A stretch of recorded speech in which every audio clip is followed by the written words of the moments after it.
Awami League BNP সব একাকার করে আপনারা আসুন, দেখি আপনাদের কত সাহস। আমাদের জীবন গেলে রাজপথে এই জীবন যাবে। রাজপথে জীবন দেওয়ার জন্য প্রস্তুত ছিলাম সেই 24 জুলাই আগস্টে, এবং বিচার না পর্যন্ত আমরা এই থানার সামনে থেকে আজকে যাচ্ছি না। গুলি মারলে গুলি মারলে, কিন্তু এইখানে এনসিপি জুলাই 14 সহ আমরা সকলে এই রাজপথে দাঁড়িয়ে থাকবো।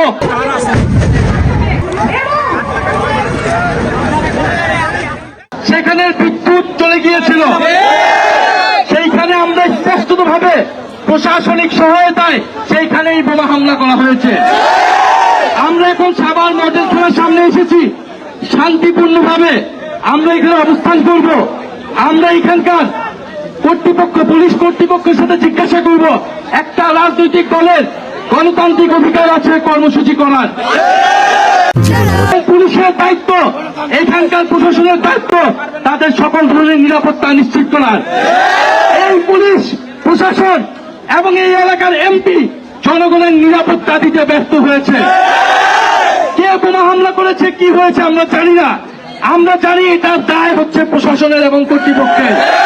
তাহলে আমরা তার কাছে জবাবদিহিতা চাবো যে কেন সে নিরাপত্তা দিতে ব্যর্থ হয়েছে, সে কি কি পদক্ষেপ নিয়েছিল, কারা বোমা হামলা করলো, কেন তাদের চোখ ফাঁকি দিয়ে কিভাবে সেখানে বোমা হামলা করার সুযোগ পেল সন্ত্রাসীরা। আমরা জানি এই এলাকায় কারা ফ্যাসিস্ট আওয়ামী লীগের নেতাকর্মী সন্ত্রাসীদেরকে পুনর্বাসনের সাথে জড়িত। আমরা জানি কারা চাঁদাবাজি, সন্ত্রাস, দুর্নীতি, মাদক কারবারির সাথে জড়িত। প্রিয় এলাকাবাসী, আমরা শান্তিপূর্ণভাবে জনগণের পক্ষে কথা বলতে চাই। জুলাই গণঅভ্যুত্থান আমাদেরকে শিখিয়েছে জবাবদিহিতা নিশ্চিত করা। তারা ভেবেছিল আমাদেরকে বোমা হামলা করে, ভয় দেখিয়ে, আহত করে তারা আমাদের আন্দোলন, আমাদের পদযাত্রাকে থামিয়ে দিবে। এটা কোনোভাবেই সম্ভব না। আমাদের জীবন গেলে রাজপথে এই জীবন যাবে। রাজপথে জীবন দেওয়ার জন্য প্রস্তুত ছিলাম সেই 24 জুলাই আগস্টে। তারেক রহমান এবং তার স্বরাষ্ট্রমন্ত্রী সালাউদ্দিন আহমেদ তারা কি আইন শৃঙ্খলা, কি নিরাপত্তা নিশ্চিত করতে চায়, এটা বাংলাদেশের জনগণ আজকে দেখেছে। ফলে প্রিয় এলাকাবাসী এবং আমাদের সাথে যারা আসেছেন, আপনারা সবাই থানার সামনে অবস্থান কর্মসূচি করবেন। আপনারা কেউ এখানে শান্তিপূর্ণভাবে অবস্থান করবেন, এবং আমাদের একটা প্রতিনিধি দল ভিতরে গিয়ে থানায় কথা বলবে, এবং আমরা ফেরত না আসা পর্যন্ত আপনারা এখানে অবস্থান করবেন। আমরা কথা বলবো, জবাবদিহিতা এবং বিচার না পর্যন্ত আমরা এই থানার সামনে থেকে আজকে যাচ্ছি না। গুলি মারলে গুলি মারেন, বোমা মারলে বোমা মারেন, কিন্তু এইখানে এনসিপি জুলাই 14 সহ আমরা সকলে এই রাজপথে দাঁড়িয়ে থাকবো। দেখি আপনাদের কত শক্তি আছে। আওয়ামী লীগ বিএনপি সব একাকার করে আপনারা আসুন, দেখি আপনাদের কত সাহস, কত শক্তি আছে। আজ থেকে নতুন দল এনসিপি তারা জুলাই যাত্রা শুরু করেছে, জুলাই পদযাত্রা। দেশের 100টি উপজেলায় তারা এটা করবে এরকম ঘোষণা দিয়েছে, কিন্তু ঘটনা খুব একটা স্বাভাবিক মনে হচ্ছে না। প্রথম দিনেই সাভারে কিছুক্ষণ আগেই খবর এসেছে, গণমাধ্যম খবর দিচ্ছে সেটা হচ্ছে যে সাভারে এই পথসভা করার সময় সেখানে বোমা বিস্ফোরণ, বোমা হামলার ঘটনা ঘটেছে। এই আয়োজনে এনসিপির আহ্বায়ক সহ শীর্ষ নেতারা উপস্থিত ছিলেন। এটা যে বাংলাদেশের রাজনীতির জন্য একটা বড় ধরনের অশনি সংকেত, সেটা স্পষ্ট বোঝা যাচ্ছে। কারা মারল, কিভাবে হলো, নাকি এর আগে আমরা 2004 সালে আওয়ামী লীগের সমাবেশে যে গ্রেনেড হামলার ঘটনা দেখেছিলাম, সেটার ন্যারেটিভে এরকম বক্তব্য শুনেছিলাম যে শেখ হাসিনা ভ্যানিটি ব্যাগে করে গ্রেনেড নিয়ে ওখানে টুক করে ফেলে দিয়েছেন, ফেলে দিয়ে নিজেই এই নাটক করে ব্যাপারগুলোকে বড় করার চেষ্টা করেছেন সরকার বিরোধী। সেরকম ব্যাপার কি আবারও আমরা দেখব? চলুন সাভার থেকে একটু ঘুরে আসি, সেখানে কি হলো, এখন পরিস্থিতি কতটা উত্তপ্ত সেখানে। এনসিপির জুলাই পদযাত্রা এটা বাধাগ্রস্ত হয়ে যাচ্ছে কিনা? তাহলে এমনিতেই আজকে কক্সবাজারের দক্ষিণাঞ্চলের এই জুলাই পদযাত্রা স্থগিত ঘোষণা করা হয়েছে কক্সবাজারে পাহাড় ধসের কারণে। সেই আলোচনাই করবে এই ভিডিওতে। থাকবেন পলিটিক্স টিভির নিয়মিত আয়োজন। বলছিলাম এনসিপির প্রথম দিনের মানে কার্যক্রম যখন শুরু হলো, জুলাই পদযাত্রা, তখনই আমরা যেটা দেখলাম সেটা ভয়ঙ্কর একটা ঘটনা। সাভারে এই জুলাই পদযাত্রার ঘটনায় ককটেল বিস্ফোরণের ঘটনা ঘটেছে, বোমা হামলার ঘটনা ঘটেছে এবং একজন আহত হয়ে হাসপাতালেও গিয়েছে একটা পত্রিকা বলছে, আবার কিছু পত্রিকা বলছে বেশ কয়েকজন আহত হয়েছেন। আর সেখানে উপস্থিত ছিলেন এনসিপির আহ্বায়ক নাহিদ ইসলাম সহ শীর্ষ নেতারা। কি বলছে গণমাধ্যম? দেশ টিভির এই শিরোনামটা দেখে নিন। সেখানে বলা হচ্ছে সাভারে এনসিপির সমাবেশস্থলে বোমা বিস্ফোরণ, আহত কয়েকজন। তারা দাবি করছে কয়েকজন আহত। তারা বলছে সাভারে এনসিপির সমাবেশস্থলে এই ঘটনা ঘটেছে রাত 9:45টার দিকে। থানা সংলগ্ন, থানা স্ট্যান্ড সংলগ্ন ঈদগাহ মাঠে সমাবেশ চলাকালে এই ঘটনা ঘটে। তার মানে এই ভিডিওটা যখন করছি তার থেকে 1 ঘন্টা আগে এই ঘটনাটা ঘটেছে এবং এটা একটা বড় ঘটনা। আপনারা মানে গণমাধ্যমে যে ছবি প্রকাশিত হয়েছে সেই ছবিটা একটু দেখে নিতে পারেন। সেখানে বিস্ফোরণের পরে যে পুরো ধোঁয়ায় আচ্ছন্ন হয়ে গেছে সেরকম একটা ছবি। এই যে ছবি, এই ছবি মানে খুব একটা ভালো বার্তা দিচ্ছে না।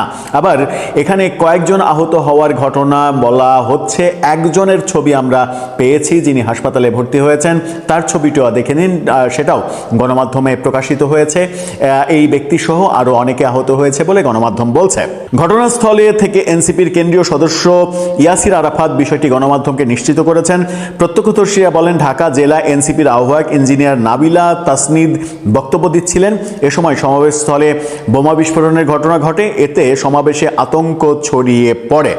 এই যে আতঙ্ক, এই আতঙ্ক বাংলাদেশের রাজনীতির জন্য একটা বড় অশনি সংকেতই বটে। এই ঘটনা মানে অনেক অনেক বার্তা দিতে পারে। এনসিপির এই জুলাই পদযাত্রা কেউ ব্যাহত করতে চায় কিনা, তারা কারা, এই টার্গেটটা আওয়ামী লীগকে করা হবে কিনা। যদিও এরপরে থানা ঘেরাওয়ের ঘটনা ঘটেছে। সাভার মডেল থানা ঘেরাও করেছে এনসিপি নেতারা। সেখানে স্লোগান দিতে দেখা যাচ্ছে সার্জিস আলমকে মাইক নিয়ে। এই থানা ঘেরাওয়ের ছবিটা, একটা ছবি গণমাধ্যম প্রকাশ করেছে, সেই ছবিটা আপনারা দেখে নিন। এই ঘেরাও কর্মসূচি আমরা দেখছি। এই ঘেরাও কর্মসূচি যখন আমরা দেখছি তখন তাৎক্ষণিকভাবে সাংবাদিক, সিনিয়র সাংবাদিক বীর মুক্তিযোদ্ধা মাহবুব কামাল, তিনি ফেসবুকে একটা স্ট্যাটাস দিয়েছেন। তার স্ট্যাটাসটা একটু দেখে নিন। তিনি বলছেন এনসিপির 3 স্টার নেতার সভাস্থলে ককটেল বিস্ফোরণের ঘটনায় বোঝাই যাচ্ছে রাজনীতি করাটা খুব ঝুঁকিপূর্ণ হয়ে পড়েছে। অবশ্য অনেক আগেই হাদিকে হত্যা করার পর আমি ঝুঁকিপূর্ণ রাজনীতির কথা বলেছিলাম। এত যে ঝুঁকি, তারপরও কেউ রাজনীতি ছাড়তে চায় না। তবে কি নো রিস্ক নো গেন, এই ফর্মুলাতেই চলছে রাজনীতি। মানে রাজনীতি যে একটা মানে অনিশ্চিত জায়গা, সেই অনিশ্চয়তা জেনেও যারা রাজনীতি করছেন তাদের মানে কি বলবো যে তাদের টার্গেটটা কি, তাদের চাহিদা কি, তাদের মানে কি বলবো যে লোভটা কোথায় কাজ করছে, যে এত ঝুঁকিপূর্ণ তবুও রাজনীতি করতে হবে, কেন করতে হবে? আর বাংলাদেশের এই রাজনীতিটাকে ঝুঁকিপূর্ণ করলোই বা কারা? আমরা শেখ হাসিনার বিদায়ের পরে একটা ভালো শাসন ব্যবস্থা প্রত্যাশা করেছিলাম মানে প্রফেসর ইউনূসের আমলে, কিন্তু সেটার পরিবর্তে তিনি মবের রাজত্ব কায়েম করেছেন এবং যাদের দিয়ে তিনি এই মব করিয়েছেন কিংবা মবের পৃষ্ঠপোষকতা করিয়েছেন, মবের পক্ষে নানা ধরনের ন্যারেটিভ তৈরি করিয়েছেন, মব এই শব্দটা উচ্চারণ করলে তাকে সহ দেখে নেওয়া হবে এরকম বক্তব্য যারা প্রকাশ্যে দিয়েছেন এবং আজকের এই সময়ে এসেও তাদের সাঙ্গপাঙ্গরা মব বললে তাকে মারার জন্য 1 লক্ষ টাকা 2 লক্ষ টাকা পুরস্কার ঘোষণা করলে সেটা কি মানে মব হবে কিনা, সেটা অন্যায় হবে কিনা, সেটা ফৌজদারি অপরাধ হবে কিনা, এরকম বক্তব্যও তারা দিচ্ছেন, সেগুলো আমরা দেখছি। এখন এনসিপির এই ঘটনা যখন ঘটলো তখন আমরা সার্জিস আলমকে দেখছি বর্তমান সরকার, স্বরাষ্ট্রমন্ত্রী সালাউদ্দিন আহমেদ, প্রধানমন্ত্রী তারেক রহমানের বিরুদ্ধে তারা স্লোগান দিচ্ছে। তারা বলছে যে এখানে আমাদের উপরে হামলা হচ্ছে, স্বরাষ্ট্রমন্ত্রী তাহলে কোথায় ঘুমাচ্ছেন এই প্রশ্ন করছেন। স্বরাষ্ট্রমন্ত্রীর তো তাদের সমাবেশে গিয়ে পাহারা দেওয়ার কথা নয়।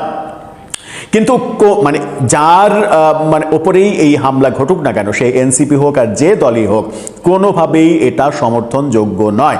বাংলাদেশের রাজনীতি দিন দিন যে খুবই বাজে অবস্থায় চলে যাচ্ছে এটা তার প্রমাণ। এটা হতে পারে যে আওয়ামী লীগ টার্গেট করতে পারে, হতে পারে নির্বাচনের আগে এবং নির্বাচনের মধ্যে এনসিপির নেতারা বিএনপির বিভিন্ন শীর্ষ নেতাদেরকে নিয়ে যে ধরনের অধ্যত্বপূর্ণ বক্তব্য দিয়েছেন সেই কারণে বিএনপি সারা দেশে তাদের উপরে ক্ষেপে থাকতে পারে, তাদের এক ধরনের ইনভলভমেন্টস থাকতে পারে। আমরা ঘটনাগুলো জানি না, এটা কারা ঘটালো আমরা জানতে চাই, পরিষ্কার হতে চাই।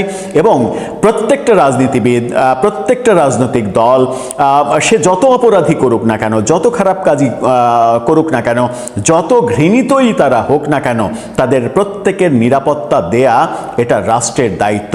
এখন প্রশ্ন উঠতে পারে যে গত বছর প্রফেসর ইউনূস শাসন আমলে তারা জুলাই পদযাত্রা করেছিল, গোপালগঞ্জে ব্যতিক্রম ঘটনা ঘটেছিল, তাছাড়া কিন্তু সারা দেশে মানে ব্যাপক নিরাপত্তা দেওয়া হয়েছিল, আর্মি থেকে শুরু করে আনসার ভিডিপি পর্যন্ত, চৌকিদার পর্যন্ত সবাইকে ব্যবহার করা হয়েছিল।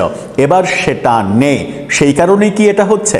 তাহলে কি তারা অনিরাপদ আগেই ছিলেন, এখন তাদের নিরাপত্তার মানে যে বাড়াবাড়ি, সেই বাড়াবাড়ি নেই বলেই কি এটা হতে পারছে? সেটা কি আমাদের কাম্য? সেটা কি আমাদের প্রত্যাশিত? শত্রুর অনিষ্ট কি কারো চাওয়া থাকা উচিত?